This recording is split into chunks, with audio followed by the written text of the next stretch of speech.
এই মুহূর্তে যে খবরের দিকে আমরা নজর রাখবো তা আপনাদের জানিয়ে রাখি, আবারও তৃণমূলের পার্টি অফিস দখল নিল সিপিআইএম। শুধু তাই নয়, ডোমকল পৌরসভা 14 নম্বর ওয়ার্ড থেকে প্রায় 500টি পরিবার তৃণমূল ছেড়ে যোগ দিলেন সিপিআইএম এ। ডোমকলের সিপিআইএম এর প্রার্থী মোস্তাফিজুর রহমান রানার হাত শক্ত করতেই এই যোগদান। তবে একের পর এক এই যোগদান ঘিরেই শাসক শিবিরে চিন্তার ভাঁজ পড়েছে বলেই দলীয় সূত্রে খবর। বৃহস্পতিবার সন্ধ্যায় ডোমকলের ভাতশালা এলাকায় পৌঁছান সিপিআইএম এর প্রার্থী মোস্তাফিজুর রহমান রানা। তারপরে তাকে দেখেই উচ্ছ্বসিত হয় কর্মী সমর্থকেরা। তৃণমূল ছেড়ে সিপিআইএম এর পতাকা ধরে যোগ দেন প্রায় 500টি পরিবার। যোগদানের পর মিষ্টিমুখ করে ঝড় বৃষ্টির মধ্যে শুরু হয় মিছিল।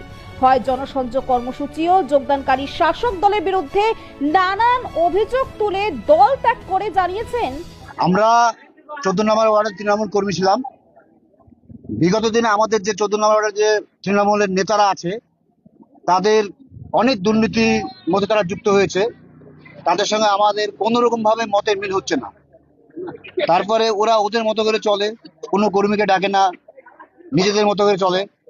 যার ফলে আমরা মোটামুটি 14 নম্বর ওয়ার্ডে প্রায় 500 ফ্যামিলি আজকে তৃণমূলে রানাদার হাত ধরে আমরা সিপিএম এর যোগদান করলাম।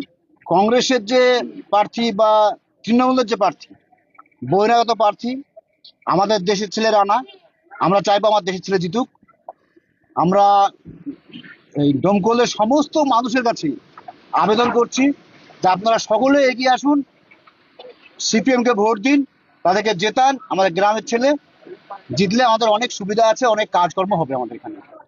বহিরাগত প্রার্থী অর্থাৎ আমাদের এখানে যা ওয়ার্ড সভাপতি, বুথ সভাপতি এত নোংরা কাজ করেছে, আমরা ভোট চাইতে যেতে পারি।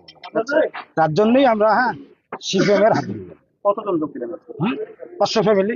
আমাদের যে তৃণমূলের নেতারা, আমরা কাল শুনলাম একটা ঘটনা, আমাদের কোনো এক গ্রামে ভোট চাইতে গিয়েছিল ভাতশালা তৃণমূলের কিছু নেতারা, তাদেরকে শুনলাম ঝাঁটা নিয়ে তেড়েছে। এটা আমরা শুনলাম এবং গোটা গ্রামও জানে, গোটা গ্রামও বুঝে নিয়েছে যে তৃণমূলের নেতারা যেখানেই যাক ভোট আর পাবে না। আমরা ভাতশালা মোড় থেকে 14 নম্বরের গড় ভাতশালা মোড়, সেই জায়গা থেকে 200 মিটার র্যালি করলাম আমাদের প্রার্থীকে নিয়ে। রাষ্ট্রের মধ্যেও আমাদের এই লড়াই থামবে না। আমরা রানাদাকে দমকল থেকে বিপুল করে জয়যুক্ত করব। এদিকে সিপিআইএম এর প্রার্থী মোস্তাফিজুর রহমান রানা বলেন এই লড়াই সারা ডোমকলবাসীর লড়াই। আরো কি বললেন তিনি, শুনুন। আসলে এটা দখল না, দেখেন আমি প্রথম থেকে বলছি এই লড়াইটা আজকে ডোমকলের মানুষ তাদের ইগোতে নিয়েছে, ডোমকলের মানুষ লড়ছে। আমি প্রথম থেকে বলছি এই লড়াইটা আমার না। যার ফলে দলে দলে কালকে 19 নম্বর ওয়ার্ডে দেখেছেন পার্টি অফিস তারা ছেড়ে দিয়েছে, দিয়ে ওয়ার্ড সভাপতি সহ আরো সবাই যুক্ত হয়েছে। আজকে 14 নম্বর ওয়ার্ডের ভাতশালা গ্রাম, যারা এই গ্রাম সম্পর্কে জানে, ডোমকলের ইতিহাস জানে, তারা জানে যে আজকে কি ধরনের ঐতিহাসিক ঘটনা ভাতশালা গ্রামে হলো।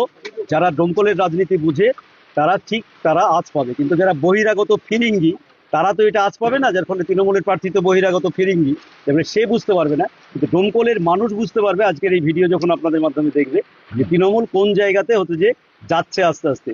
এটা আমি বলবো টেলার, পিকচার আভি বাকি है। পিকচার আভি বাকি है।